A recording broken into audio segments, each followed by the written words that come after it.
An Essay on the Development of Christian Doctrine by John Henry Newman. Chapter 5, Section 3.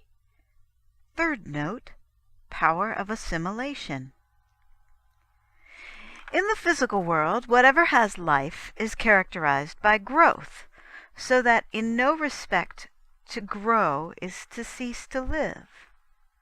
It grows by taking into its own substance external materials, and this absorption or assimilation is completed when the materials appropriated come to belong to it or enter into its unity.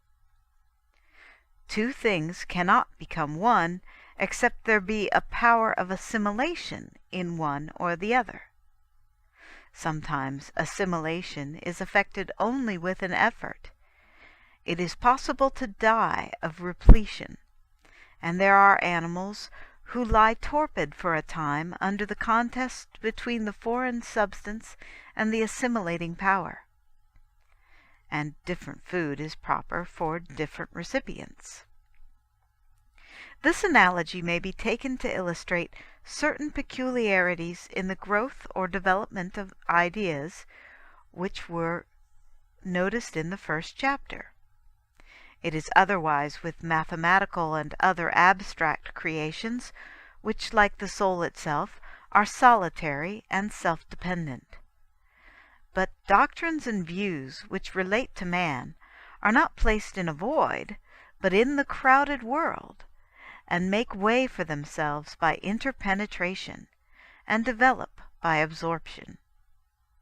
Facts and opinions which have hitherto been regarded in other relations and grouped round other centers, henceforth are gradually attracted to a new influence and subjected to a new sovereign. They are modified, laid down afresh, thrust aside, as the case may be. A new element of order and composition has come among them, and its life is proved by this capacity of expansion without disarrangement or dissolution. An eclectic, conservative, assimilating, healing, molding process, a unitive power, is of the essence, and a third test of a faithful development. Thus, a power of development is a proof of life, not only in its essay, but especially in its success. For a mere formula either does not expand or is shattered in expanding. A living idea becomes many, yet remains one. The attempt at development shows the presence of a principle, and its success the presence of an idea. Principles stimulate thought, and an idea concentrates it. The idea never was that throve and lasted, yet, like mathematical truth, incorporated nothing from external sources. So far from the fact of such incorporation implying corruption, as is sometimes supposed, development is a process of incorporation. Mahometanism may be, in external developments, scarcely more than a compound of other theologies. Yet no one would deny that there has been a living idea somewhere in a religion which has been so strong, so wide, so lasting a bond of union in the history of the world. Why it has not continued to develop after its first preaching, if this be the case, as it seems to be, cannot be determined without a greater knowledge of that religion, and how far it is merely political, how far theological, than we commonly possess. In Christianity, opinion, while a raw material, is called philosophy or scholasticism. When a rejected refuse, it is called heresy. Ideas are more open to an external bias in their commencement than afterwards. Hence, the great majority of writers who consider the medieval Church corrupt trace its corruption to the first 4 centuries, not to what are called the Dark Ages. That an idea more readily coalesces with these ideas than with those does not show that it has been unduly influenced, that is, corrupted by them, but that it has an antecedent affinity to them. At least it shall be assumed here that when the Gospels speak of virtue going out of our Lord, and of his healing with the clay that his lips had moistened, they afford instances not of a perversion of Christianity, but of affinity to notions which were external to it, and that St. Paul was not biased by Orientalism, though he said, after the manner of some Eastern sects, that it was excellent not to touch a woman. Thus in politics, too, ideas are sometimes proposed, discussed, rejected, or adopted, as it may happen, and sometimes they are shown to be unmeaning and impossible.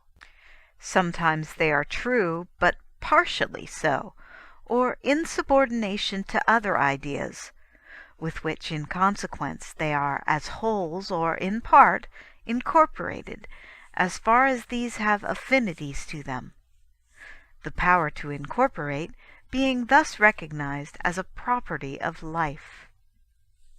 Mr. Bentham's system was an attempt to make the circle of legal and moral truths developments of certain principles of his own. Those principles of his may, if it so happen, prove unequal to the weight of truths which are eternal, and the system founded on them may break into pieces. Or again, a state may absorb certain of them for which it has affinity. That is, it may develop in Benthamism, yet remain in substance what it was before. In the history of the French Revolution, we read of many middle parties who attempted to form theories of constitutions short of those which they would call extreme, and successively failed from a want of power or reality in their characteristic ideas.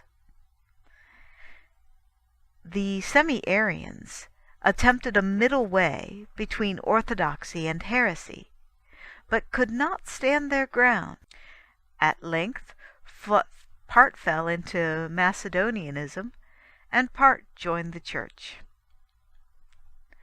The stronger and more living is an idea, that is, the more powerful hold it exercises on the minds of men, the more able is it to dispense with safeguards and trust to itself against the danger of corruption.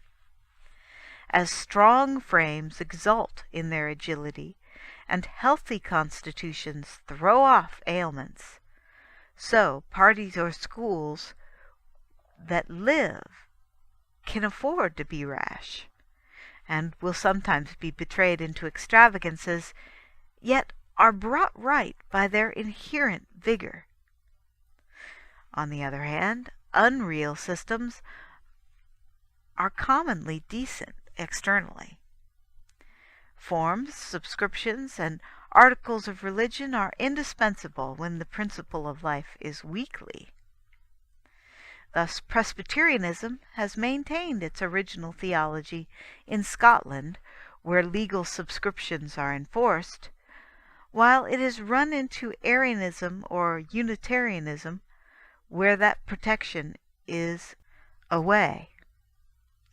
We have yet to see whether the Free Kirk can keep its present theological ground. The Church of Rome can consult expedients more freely than other bodies, as trusting it to her living tradition, and is sometimes thought to disregard principle and scruple, when she is but dispensing with forms.